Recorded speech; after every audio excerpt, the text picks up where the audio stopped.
Ils étaient le groupe le plus en vogue dans les années 2010. Ils déchiraient tout sur leur passage, des centaines de millions de streams, de vues sur YouTube, des disques de platine, d'or partout dans le monde. Où sont passés LMFAO? Que sont-ils devenus? Et pourquoi ils se sont séparés?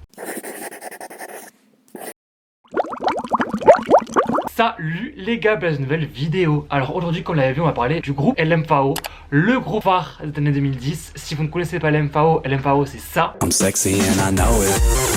Aye. Sorry for party rockin'.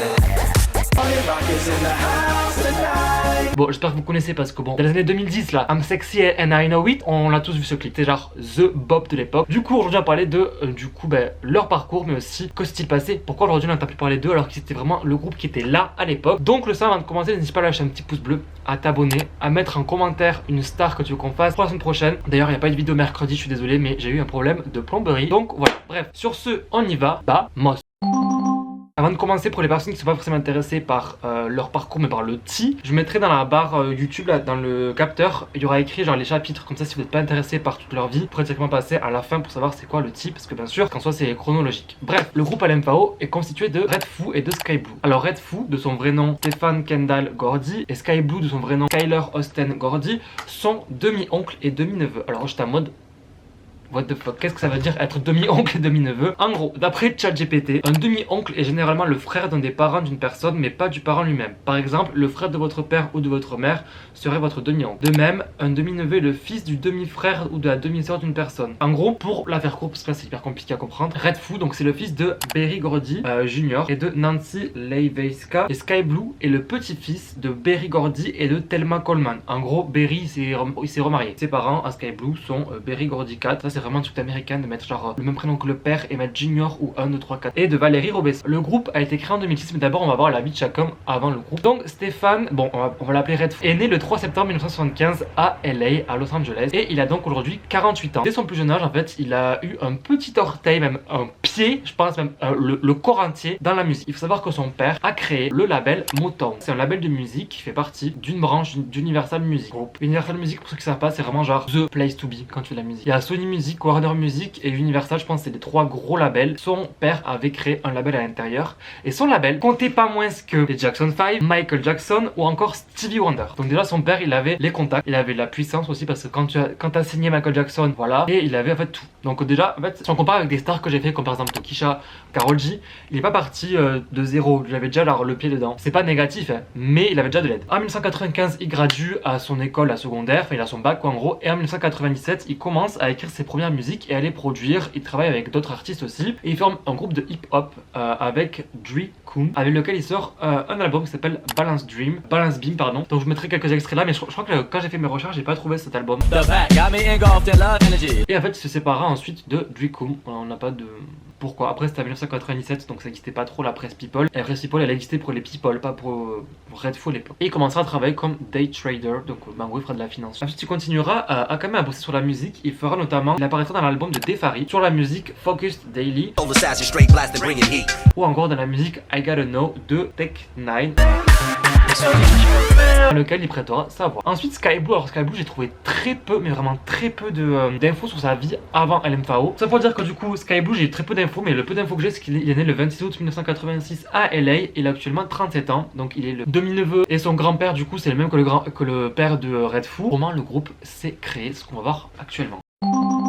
Oula, mais moi j'utilise des mots actuellement, maintenant. Le groupe s'est créé donc du coup en 2006 quand du coup l'oncle et enfin le demi-oncle, bon bref, Red Foo et Sky Blue se sont dit vas-y on peut se lancer dans la musique. Et comment est venue l'idée du groupe LMFAO? Pour ceux qui ne parlent pas anglais, en gros le MDR anglais c'est LMAO, donc Laughing My Ass Off. Si on traduit, ça veut dire taper son cul par terre, vous voyez genre. De base, il voulait s'appeler Sexy Dude. Dude, pour ceux qui savent pas ce que c'est genre mec, vous voyez, genre les sexy mecs. Et Blue l'a dit à sa grand-mère, elle a rigolé et du coup elle a envoyé par texto LMFAO, genre en majuscule. Et genre c'est comme si ta grand-mère t'a envoyé un PTDR en majuscule. Et du coup ça les a fait rire, ils se sont dit mais on va s'appeler LMFAO. Du coup c'est de là qu'est venu le nom LMFAO. Voilà, merci mamie.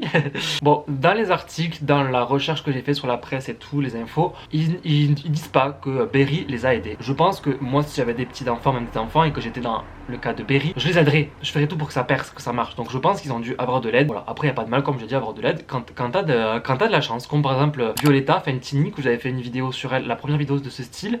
Son père l'a vraiment aidé à rentrer dans le vieux état. Donc pour eux, le but de leur musique, c'est d'avoir une musique un peu, je cite, thème party rock. Bon, leur musique, c'est pas du tout du rock, enfin je m'y connais pas trop en style musical rock, moi je connais plus reggaeton. Donc ce qu'ils veulent, c'est faire des musiques que t'écoutes en soirée quand t'es bourré. Donc le groupe sort leur première musique en 2008 qui s'appelle I'm in Miami Beach.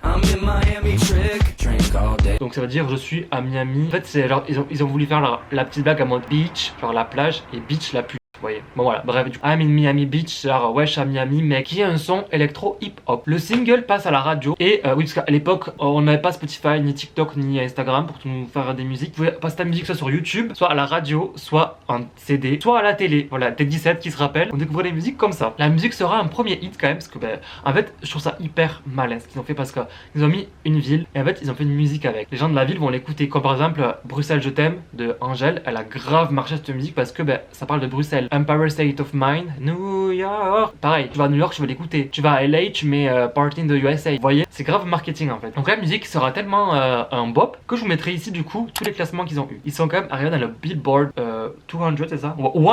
En gros, Billboard, comme j'ai expliqué plusieurs fois, c'est genre le classement des 100 meilleures musiques les plus écoutées de la semaine aux États-Unis. Et en gros, c'est un peu genre le Graal pour les artistes parce que ben, quand tu perces au State, tu perces partout. Le disque sera certifié platine. Dites-vous que la musique a tellement bien marché qu'elle a servi pour la télé-réalité des Kardashians dans les sœurs Kardashian à Miami. Ça a été une musique utilisée pour la promotion des experts Miami à l'époque. Ça existe encore les experts Miami. En fait, ils sont grave malins parce que je suis allé voir du coup leur page Spotify, je suis descendu tout en bas et là je voyais en fait ce que je mettrais ici, ils ont fait des remixes avec toutes les villes. I'm in LA Beach, in Las Vegas, in Austin, bref, toutes les villes des États-Unis ils ont fait. Et en fait, ce qui est cool, c'est que du coup, au niveau marketing, en fait, ce qui se passe, c'est que du coup, bah, tu vas trop vouloir avoir ta ville et pour chanter en boîte. Ouais, I'm in un super coup de pub pour eux pour leur premier single qui a quand même très bien marché. Cette musique est leur premier single et le premier titre de leur album Party Rock, qui sera composé de 14 titres et qui compte quelques bops quand même comme La La La,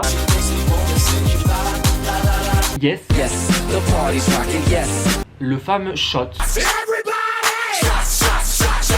Chaque fois que j'ai des stories de personnes en boîte qui font des shots, vous foutez cette musique shot, shot, shot. C'est bon. On l'a un peu plus. Du coup l'album sortira le 7 juillet 2009 et atteindra rapidement le haut des classements. Je mettrai encore ici les classements qu'ils ont eu. Mais pour se classer quand même 33e au Billboard 200, donc c'est les 200 albums les plus écoutés de la semaine. Voilà, c'est pas mal. Dites-vous que leur album va tellement bien marcher qu'ils vont être nominés où? Au Grammys Award. Les Grammys, pour ceux qui savent pas ce que c'est vraiment le Graal quand t'es artiste, notamment américain. C'est un peu comme les Energy Music Awards, mais c'est leur plus gros. C'est comme genre les Oscars pour la musique. Voilà. Et du coup, ils ont été nominés dans la catégorie meilleur album de dance et musique électronique de la 52e cérémonie des Grammys. Bon, ils ont perdu. La gagnante a été pas moins que Lady Gaga avec The Fame, donc en même temps qu'il a peu. Mais pour des personnes qui a un an, on savait pas c'était qui, c'est quand même très bien. Genre, non mais c'est plus que très bien, c'est incroyable. Donc là, leur succès est fulgurant, ils passent en boîte partout, tout le monde écoute shot, shot, shot, shot, shot, shot, fait, tout se passe bien. La musique va trop bien pour eux, du coup ils disent, bah, vous savez quoi? Deuxième album. Avant de faire l'album, ils font quoi? En fait, ils sont repérés par David Guetta. Et à l'époque, David Guetta, même encore aujourd'hui, mais à l'époque, il a eu son pic. Il les a contactés pour la musique Getting Over You. Oh my god, j'avais oublié ce bop. Genre vraiment, ça met des frissons rien que Ah! Ce titre a propulsé leur carrière concrètement parce que le titre est arrivé premier dans plus de 10 pays, dont la France. Et du coup, on les a connus partout dans le monde. Parce qu'en fait, là, on les connaissait surtout aux États-Unis. Mais là, ça a permis du coup de du coup leur album le 25 janvier 2011 qui s'appelle du coup Sorry for Party Rocking, qui sera notamment un de leurs singles. L'album est premier dans plus de 10 pays dont la France. Dites-vous que l'album a été 13 fois platine en Australie. Super carton, notamment avec des titres comme Sorry for Party Rocking, Party Rock Anthem. Je pense que tout le monde connaît LMFAO grâce à cette musique. C'est vraiment genre leur musique, mais aussi Sexy and I Know It. I'm sexy and I know it. Le clip, je me rappelle, il y avait une danse, c'était genre les précurseurs de TikTok. Et ma musique préférée, Champagne Showers. C'est la moins connue des 4 que je vous ai dit, mais pour moi c'est ma préf, vraiment leur Champagne Showers. Donc bref, ils commencent à faire une tournée, ils font la première partie de Kesha dans ses concerts. Et surtout, ils font quoi? Là c'est vraiment genre le Graal d'une carrière pour un artiste. Ils font le Super Bowl, enfin ils sont invités par Madonna pour faire le Super Bowl avec eux. Il y a de ça 3 ans, on savait pas c'était qui, là ils font le Super Bowl, qui est genre le show. En fait, je pense vraiment genre le Graal pour un artiste américain, c'est de faire le Super Bowl. Et ils l'ont fait. Donc ils gagnent plein d'awards, ils ont gagné des Energy Music Awards aussi beaucoup. Leur deuxième album a été le plus critiqué que j'ai vu de ma vie, je crois. Genre Rolling Stone a dit que ce disque est constitué de bouillies débilitantes. Bon, c'est la traduction, donc voilà. Le magazine britannique NME a pété un plomb parce qu'il y a des parties misogynes dans l'album. Comme à l'époque, il y a beaucoup de musique misogyne, même encore aujourd'hui, malheureusement. Et ils ont même dit des chansons si débiles que si vous avaliez une boîte pleine de spaghetti alphabeti, bon, je pense que c'est genre l'équivalent des bottes en conserve, quoi, vous pourriez chier des paroles plus intelligentes. Il déclare que les LMFAO avaient compris la douleur qu'ils infligeraient au monde, mais ils l'ont quand même fait. Et en France, le magazine Libération, bon, déjà, on nous a rien demandé, parce que bon, c'est pas la référence musicale, l'a qualifié de horrible. Mais du coup, vous devez peut-être vous demander, mais pourquoi ils ont arrêté? Leur carrière est en train de péter partout, Super Bowl, Grammys, puis qu'est-ce qui s'est passé? On va voir ça du coup maintenant. Déjà en fait à l'époque quand ils ont arrêté ils ont juste dit qu'ils voulaient chacun créer leur carrière solo et que surtout ils étaient arrivés à un stade où ils savaient plus quoi faire. Ça fait un peu prétentieux mais de côté c'est vrai ils avaient tout fait. Grammys ils étaient allés, le Super Bowl ils avaient fait, leur disque était vendu partout, leur musique passait dans tous les clubs. C'est quoi la suite? Vous voyez genre ils font une tournée qui marche super bien. Dans ce qu'ils ont dit qui vous allez voir faux, enfin ce qui est vrai et faux. D'un côté je suis en mode bah justement genre ça marche continue. Et du coup comme je vous ai dit en fait ils ont dit qu'ils allaient se concentrer sur leur carrière solo et en fait ils ont dit qu'ils se réuniraient peut-être plus tard si leur carrière a marché, si ils veulent faire un retour comme les One Direction que tout le monde attend. Et en fait il y a eu beaucoup d'interviews, c'est qu'on a vu Red Foo parler du groupe etc, de la fin. Il a dit j'ai l'impression qu'on fait ça depuis si longtemps, 5 ou 6 ans et on se dit eh bien faisons ce qui est naturel et explorons-le au lieu de forcer tout le temps. Toute la musique que je ferai sera toujours de type LMFAO. J'aime tous les sujets dont nous parlons, j'étais vraiment passionné par l'idée d'apporter de la musique festive au monde, donc je ferai toujours de la musique festive. Will there be a reunion anytime soon? I think in the future for sure. J'ai pas trouvé d'interview avec Sky Blue, il y a que Red Foo qui faisait que parler de ça. Ils devraient faire des interviews à deux, pas tout seul. Et on va voir pourquoi. Après qu'ils aient annoncé ça, du coup ils ont commencé leur carrière solo tous les deux. Red Foo en 2013 a sorti une musique qui s'appelle Bring Out the Bottles. Dans la même DA que LMFAO. En fait je pense que c'est déjà pour dire je suis toujours là, je suis toujours du LMFAO donc suivez-moi. Donc Red Foo quand il a vu que sa carrière marchait pas trop aux States, il s'est dit vas-y, je pars en Australie, je vais me faire connaître là-bas. Et il a été juge de X Factor. Et en fait, le fait qu'il participe à l'émission X Factor, très regardé en Australie, même en Angleterre en général. Et donc, il passe à X Factor, il est aimé de ouf par tout le monde en Australie. Et il sort du coup sa musique Let's Get Ridiculous. Let's get ridiculous! Qui se hissera première des charts. Et c'est là que du coup, succès. Tout le monde est en mode ah, il sort de musique trop bien, on va écouter. Et du coup, il voit qu'il est de plus en plus aimé en Australie. Et du coup, il se dit vas-y, mon notoriété elle augmente en Australie. Et du coup, il réitère une deuxième fois sa participation en 2014 et il sort du coup New Thang qui va aussi très bien marcher. Elle se passera du coup 3ème en Australie. Donc sa carrière solo elle commence de plus en plus à prendre de l'ampleur et il voit plus ça comme une roue de secours mais plus comme une nouvelle carrière quoi, c'est tout. Et ensuite il sort un titre qui s'appelle Literally I Can't. Qui fera énormément polémique parce qu'il est qualifié de misogyne. Et en janvier 2015 il participe à Dals et il sera éliminé la première saison, le premier quoi. Et en fait son album, il sort du coup un album qui s'appelle Party Rock Mansion. Bon déjà arrête avec ta DA, au bout de moment arrête de forcer avec LMFAO. Et en fait son album sera un flop monumental, il fera seulement 144 ventes en une semaine. Sky Blue du coup c'était plus compliqué en fait, il s'est pas du tout fait connaître.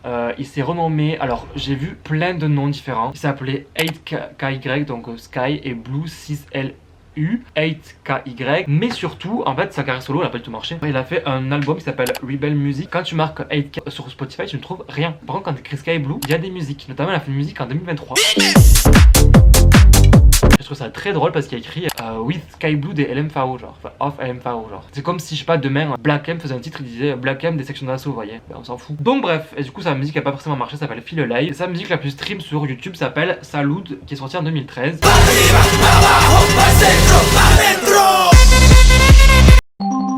Donc maintenant passons à pourquoi ils sont séparés, le T. En 2016, Sky Blue voit que son oncle ça marche beaucoup et surtout en fait il reçoit un jour une lettre des avocats qui exigent que Red Foo ait 100% des droits d'auteur, des musiques et de l'argent qui revient à LMFAO. Du coup Sky Blue pète un plomb. Il a montré mais non en fait on était deux sur le projet. Ils ont dû signer des contrats et tout pour dire qu'ils étaient deux à prendre l'argent. En 2016 il poste sur Facebook un long post que je vais vous lire. J'ai voulu dire ma vérité sur toute cette affaire LMFAO pendant un long moment. Par respect pour notre famille j'ai gardé tout cela pour moi. Je me suis réveillé ce matin excité à l'idée de planifier la sortie de mon album qui était préparé pendant 2 ans et j'ai reçu un appel de mon avocat qui m'a dit que tu les tenais tous les droits d'auteur de LMFAO. Des choses différentes comme ça se passe tout le temps alors que tu sais que nous sommes à 50-50 sur l'ensemble des droits. La façon dont tu rabaisses les gens et tes folles prises de pouvoir sont l'une des principales raisons pour lesquelles notre relation en tant que famille et partenaire a beaucoup souffert. Je suis sûr que tu sais que j'essaie de faire débloquer l'argent qui a été retenu par le procès de Rick Ross. Contrairement à toi, je n'ai pas pris la marque LMFAO pour moi. Depuis notre dernier concert ensemble, tu n'es qu'une demi-version de LMFAO. Clash. Mon dos s'est brisé juste avant un grand concert dans une arène. Tu es sorti, tu as joué, mais tu es parti dans le bus de tournée sans me voir. En fait, tu ne m'as pas parlé après cela pendant environ un an. C'est à peu près à ce moment-là que tu as annoncé notre hiatus. Je sais pas ça veut dire quoi hiatus. Mais en gros leur rupture. En gros ce qu'ils disent c'est qu'en fait j'ai fait des recherches. Sky Blue avait je crois une hernie discale, un truc comme ça. En fait son oncle à la place de genre reporter les tournées, je sais pas genre décaler le truc, il a fait tous les concerts tout seul, genre tous les concerts qui étaient prévus, vu que son neveu était malade, enfin, il avait un problème au dos, qu'il pouvait pas sauter partout et etc. et chanter, et du coup il a dit je le fais tout seul. En tant que personne qui se soucie vraiment de toi, qui t'aimait et qui te sonnait, cela m'a fait vraiment mal. Je veux dire, tu es mon oncle, mon sang. Tu as même continué à faire les tournées sous le nom de LMFAO, ce que je vous disais, et tu as gagné beaucoup d'argent. Tu m'as jamais appelé pour me demander comment je m'en sortais, tu as juste continué à tourner tous les jours sans moi. Je t'aimais vraiment, je t'admirais, mais plus on avait de succès, plus tu voulais le contrôle. Pendant que j'étais blessé, toi et quelques personnes d'Interscope avaient essayé et réussi en quelque sorte d'organiser une énorme tournée des stades et de m'en exclure autant que possible tout en continuant à utiliser la marque LMFAO. C'est dingue. Ton dernier album s'appelle Party Rock Mansion, alors que les deux seuls albums de LMFAO s'appelaient Party Rock et Sorry for Party Rocking. Même si nous voulons revenir, tu as gravement endommagé la marque, en particulier sur ton dernier album. Tu essaies de vendre du bonheur mais tu n'es pas une personne heureuse, peu importe à quel point tu essaies, LMFAO ne sera jamais le même sans moi. Donc ce ne sera jamais le même. Je ne pouvais pas supporter la façon dont tu manques de respect aux gens. J'allais tout laisser tomber mais tu te fous de moi et de ma vie. Même si tu m'as déjà pris tant de choses, ce n'est toujours pas assez. Je voulais juste faire de la musique à partir d'un endroit réel, pas à partir de la démographie féminine des 13-25 ans ou de n'importe quelle autre statistique qui t'obsède toi et le label. Le monde entier me regarde comme un membre de l'MFAO, mais très bientôt le monde rencontrera 8KY. Il n'y a pas eu de réponse de Redfoo, il n'y a rien eu. En fait, il s'est juste... il a rien dit. Et depuis ce jour-là, on n'a plus trop de nouvelles. Redfoo s'est retiré de la scène musicale. Il a eu un enfant. Et en fait, en 2023, ils ont fait un nouveau son sur Spotify. Je te montre, mais. Et en fait, quand on marque LMFAO sur Spotify, on tombe sur un de leurs sons. Mais en fait, c'est trop bizarre parce que leur musique s'appelle. D'ailleurs, ils ont que 8 millions d'auditeurs. Je sais pas beaucoup pour un groupe aussi. Ils sont toujours écoutés. La musique s'appelle LMFAO 2004 Instrumental. En gros, c'est juste une instru qui a fait 28 401 streams. Et voilà pourquoi le groupe s'est séparé aujourd'hui. J'espère que ça vous a plu. N'hésitez pas du coup à me dire ce que vous en avez pensé, à lâcher un petit commentaire, comme j'ai dit, un petit pouce bleu. Moi en tout cas cette histoire ça m'a fait un peu mal au cœur parce que je me rends compte qu'en fait souvent on voit pas dans la musique comment ça se passe. On voit des groupes hyper heureux, hyper contents et tout, mais la réalité c'est que ça se passe pas forcément comme ça. Et là surtout c'est la famille, donc c'est vraiment l'oncle qui a dit en mode je veux récupérer les droits et tout. Enfin je sais pas, je trouve ça un peu petit. On se retrouve du coup mercredi pour une nouvelle vidéo qui sera une vidéo plutôt basée sur les années 2000 et dimanche prochain pour une vidéo du même style. Voilà, bisous, amusez-vous bien.